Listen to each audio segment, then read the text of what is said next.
দর্শক, নির্বাচন ঘনিয়ে আসছে।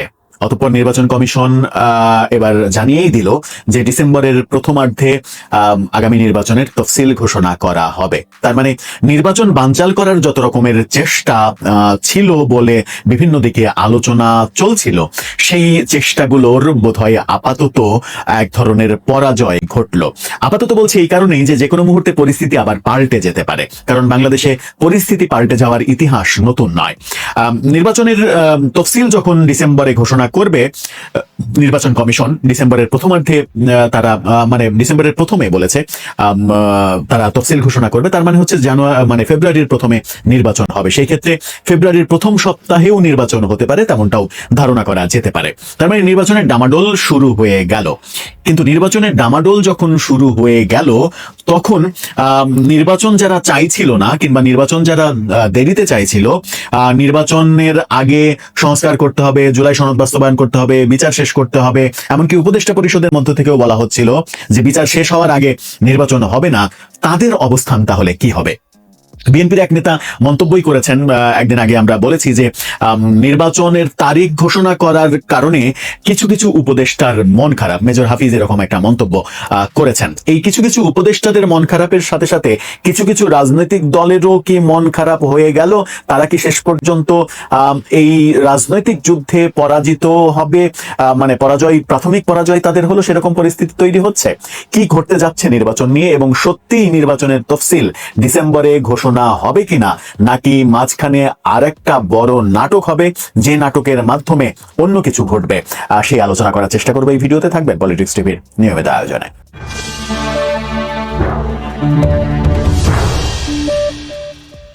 দর্শক, পলিটিক্স টিভি নিয়মিত ভিডিওগুলো স্পন্সর করছে প্রজাপতি.টিভি, নতুন ওটিটি প্ল্যাটফর্ম। আপনারা চাইলে ইউটিউবে, ফেসবুকে, ইনস্টাগ্রামে, টিকটকে দেখে নিতে পারেন। ডেসক্রিপশন বক্সে লিঙ্ক দেওয়া থাকবে, সেখান থেকেও আপনারা দেখে নিতে পারেন প্রজাপতির কার্যক্রম।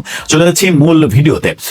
বলছিলাম নির্বাচনের তফসিল ঘোষণা করা হয়েছে। তার মানে হচ্ছে যে ডিসেম্বরের প্রথমে তফসিল ঘোষণা যদি করে নির্বাচন কমিশন, ফেব্রুয়ারির প্রথমে নির্বাচন হবে।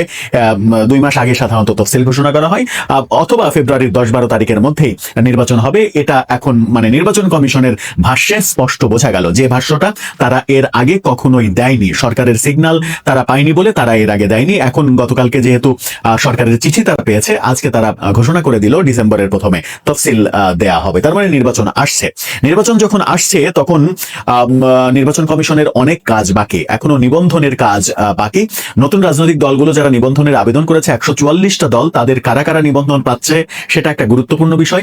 এনসিপি এর মাঝে আলোচিত একটা দল, সেই আলোচিত দল শেষ পর্যন্ত নিবন্ধন পায় কিনা, নিবন্ধন পেতে আবার কোনো জটিলতা তৈরি হয় কিনা, এবং মার্কা হিসেবে তারা শেষ পর্যন্ত কোনটা পায় সেটাও একটা গুরুত্বপূর্ণ বিষয়। কারণ তারা পরবর্তীতে দ্বিতীয় ধাপে এসে আবার সাদা শাপলা, লাল শাপলা দুটোর যে কোনো একটা দিতে হবে, এমন দাবি জানিয়েছে। এরকম পরিস্থিতিতে নির্বাচন যারা দেরিতে হোক, হাসনাত আব্দুল্লাহ, সার্জিস, এই দুজনকে বাদ দিয়ে এনসিপি কতটা শক্তিশালী সেই প্রশ্নও কিন্তু আসবে। কারণ কিছু কিছু ক্ষেত্রে আমরা দেখি যে নাহিদ ইসলামের চাইতেও অনেক বেশি কার্যকর কিংবা অনেক বেশি ক্ষমতাধর হাসনাত, সার্জিস, এই দুইজনকে মনে হয় এনসিপিতে।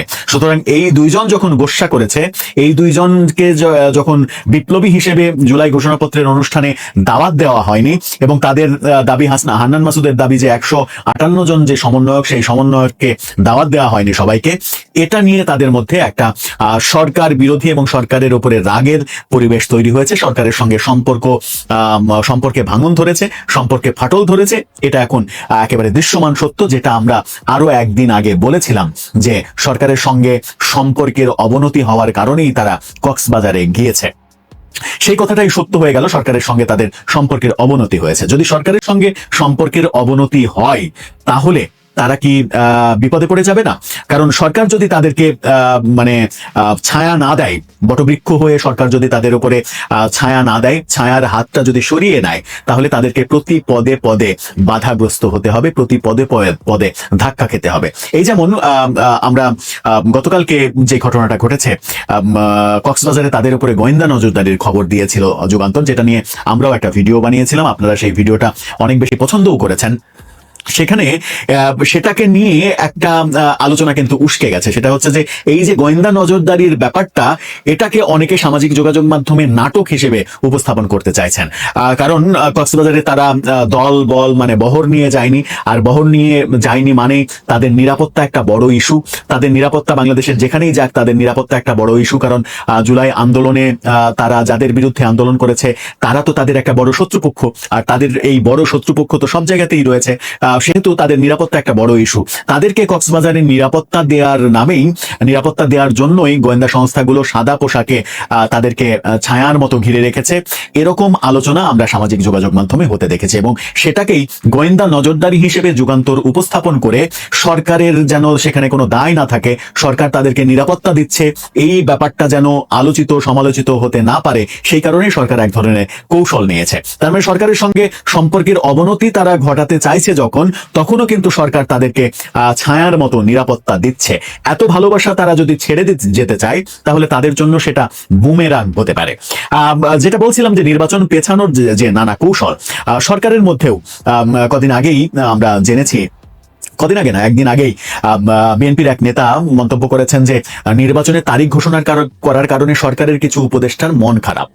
তো সরকারের মধ্যেও কিছু উপদেষ্টা চাইছেন না নির্বাচনটা ফেব্রুয়ারিতে হোক। এটা মোটামুটি মোটা দাগে একেবারে বিশ্বাসযোগ্য ব্যাপার। কারণ উপদেষ্টা ফরিদা আক্তারকে আমরা মন্তব্য করতে শুনেছি যে বিচার শেষ না করে, অর্থাৎ শেখ হাসিনার বিচারের ভার অন্য কোনো সরকার, পরবর্তী সরকার, নির্বাচিত সরকার কিংবা আরেকটা তত্ত্বাবধায়ক সরকার, কোনো সরকারের উপরে ছেড়ে দিতে চায় না এই সরকার নিজেই শেখ হাসিনার বিচার কাজ শেষ করতে চায়, শেষ করে তারপরে নির্বাচন দিতে চায়। তার মানে তার কথায় স্পষ্ট যে সরকারের মধ্যকার কিছু কিছু উপদেষ্টা নির্বাচন এখন হোক, ফেব্রুয়ারিতে হোক এটা চান না, সুতরাং তাদের মন খারাপ। আবার দেবপ্রভু ভট্টাচার্য যে মন্তব্য করেছিলেন যে সরকারের ভেতরে আরেকটা সরকার বাস করছে, এই যে সরকারের ভেতরে আরেকটা সরকার, সেই আরেকটা সরকার অনেক বেশি ক্ষমতাধর সরকার। যে সরকারগুলো, একজন রাজনীতিবিদ আজকেই দেখলাম মন্তব্য করেছে যে কিছু কিছু উপদেষ্টা প্রধান উপদেষ্টাকে আর্মির জুজুর ভয় কিংবা সেনা শাসনের জুজুর ভয় দেখিয়ে আতঙ্কিত করার চেষ্টা করছেন। এক ধরনের ভয় তার মনের মধ্যে সবসময় যেন থাকে সেই ব্যবস্থা করছেন। এরকম নানা আলোচনা যখন চলছে তখন সুখের কথা এবং ভালো কথা যেটা, সেটা হচ্ছে যে প্রফেসর ইউনূস নির্বাচনের ব্যাপারটা খোলাসা করেছেন, এবং নির্বাচনের ব্যাপারটা যখন খোলাসা করেছেন তখন এটাকে বিএনপির রাজনৈতিক জয় হিসেবে দেখা হচ্ছে, এবং জামাত, এনসিপি সহ কিছু রাজনৈতিক দল এটাকে তাদের প্রাথমিক ধাপে, প্রথম স্টেপের রাজনৈতিক পরাজয় হিসেবে দেখছে। এবং সেই ব্যাপারগুলো যে তারা দেখছে সেটা তাদের বিভিন্ন মন্তব্যে স্পষ্ট হচ্ছে। বলা হচ্ছে যে একটা দলের পক্ষে জুলাই ঘোষণাপত্র দেয়া হচ্ছে, একটা দলকে খুশি করতে বলা হচ্ছে যে একটা দলের সঙ্গে আলোচনা করে নির্বাচনের তারিখ ঘোষণা করা হচ্ছে। নির্বাচনের আগে মানে দেরিতে হওয়ার তত্ত্বে যারা বলার চেষ্টা করেছিল যে সংস্কার শেষ করতে হবে, বিচার শেষ করতে হবে, জুলাই সনদ বাস্তবায়ন করতে হবে, তারপরে নির্বাচন। আবার এনসিপির পক্ষ থেকে বলা হচ্ছিল যে জুলাই সনদের ভিত্তিতে, জুলাই ঘোষণাপত্রের ভিত্তিতেই আগামী নির্বাচন এবং আগামী সংসদ গঠিত হবে। সেগুলোর কি হবে? জুলাই সনদের ভিত্তিতে কি নির্বাচন হওয়া সম্ভব? আগামী নির্বাচন হওয়া সম্ভব? একেবারেই সম্ভব নয়। কারণ জুলাই সনদে যে বিষয়গুলো আসবে তার বেশিরভাগ বিষয়ই সংসদের প্রয়োজন সেইগুলো সংশোধনের জন্য। সুতরাং আগামী সংসদ আসার আগে নতুন কোনো আইন বাস্তবায়িত হবে না, আর আগামী সংসদ আসার পরে নতুন আইন বাস্তবায়িত করবে এই গ্যারান্টিও নাই। সুতরাং এই যে যত আয়োজন হচ্ছে সংস্কারের কিংবা জুলাই সনদের, এগুলো শুধুমাত্র সময় নষ্ট হচ্ছে বলেও মনে করছেন অনেকে। নির্বাচন দেরিতে হোক কিংবা নির্বাচনের আগে সংস্কার হোক, বিচার শেষ হোক, এই তত্ত্বে যারা বিশ্বাসী তাদের মধ্যে উপদেষ্টাদের কেউ কেউ এনসিপি, জামাত, ইসলামী বেশ কয়েকটা দল, অর্থাৎ জামাত এনসিপি মিলে যে জোটের আবহ তৈরি হয়েছে বলে আমরা মনে করছি, তারা মূলত নির্বাচনটা একটু পরে চায়। কিন্তু জামাতের আজকের মন্তব্য দেখলাম যে ফেব্রুয়ারিতে নির্বাচন, মানে নির্বাচনের তারিখ নিয়ে তাদের কোনো দ্বিমত নেই, নির্বাচনের সময় নিয়ে তাদের কোনো দ্বিমত নেই। তার মানে হচ্ছে যে জামাত একটু তাদের মতামত চেঞ্জ করেছে। ফেব্রুয়ারিতে নির্বাচনের ব্যাপারে তারা এখন আর কোনো দ্বিমত করছে না। এনসিপি কিন্তু স্পষ্ট জানিয়ে দিয়েছে জুলাই সনদ বাস্তবায়নের আগে এবং সংস্কার বিচারের আগে নির্বাচন হওয়া যাবে না। তার মানে তারা তাদের অবস্থানে আছে। তাদের অবস্থানে তারা যখন আছে, তখন আমরা 5 আগস্ট জুলাই অভ্যুত্থানের যে বর্ষপূর্তি, সেই বর্ষপূর্তির দিনে ভেতরের তথ্য যা জানা যাচ্ছে, সেই তথ্যে যেটা বেরিয়ে আসছে সেটা হলো যে এই জুলাই অভ্যুত্থানের বর্ষপূর্তি মানে জুলাই ঘোষণাপত্র পাঠের অনুষ্ঠানে এনসিপির 2 জনকে দাওয়াত দেওয়া হয়েছে সরকারিভাবে, অর্থাৎ আহ্বায়ক এবং সদস্য সচিব, এই 2 জনকে দাওয়াত দাওয়াত দেওয়া হয়েছে। প্রত্যেকটা দলেরই সভাপতি সেক্রেটারি এই দুজন করে দাওয়াত দেওয়া হয়েছে। সুতরাং সঙ্গত কারণে হাসনাত আব্দুল্লাহ, সার্জিস, নাসিরউদ্দিন পাটোয়ারি, তাসনিম যারা এরা দাওয়াত পাননি বলে এই জুলাই ঘোষণাপত্র অনুষ্ঠান বর্জন করে তারা কক্সবাজারে চলে গেছেন, এমনটাই তাদের ভাষ্যে উঠে এসেছে। হাসনাত আব্দুল্লাহ বলেছেন যে এটা তাদের নীরব প্রতিবাদ, এবং তিনি সব থেকে মারাত্মক কথা যেটা বলেছেন সেটা হচ্ছে যে দল আমাদের পক্ষে অবস্থান নেওয়া উচিত ছিল, অর্থাৎ তাদের দল তাদের বিপক্ষে অবস্থান নিয়েছে। তার মানে জুলাই ঘোষণাপত্র এবং সরকারের অবস্থান এগুলো নিয়ে এনসিপির মধ্যে এক ধরনের ভাঙনের সুর তৈরি হয়েছে, যে সুরটা যদি আরো মজবুত আকার ধারণ করে তাহলে এনসিপির যে ঐক্য সেই ঐক্য ধরে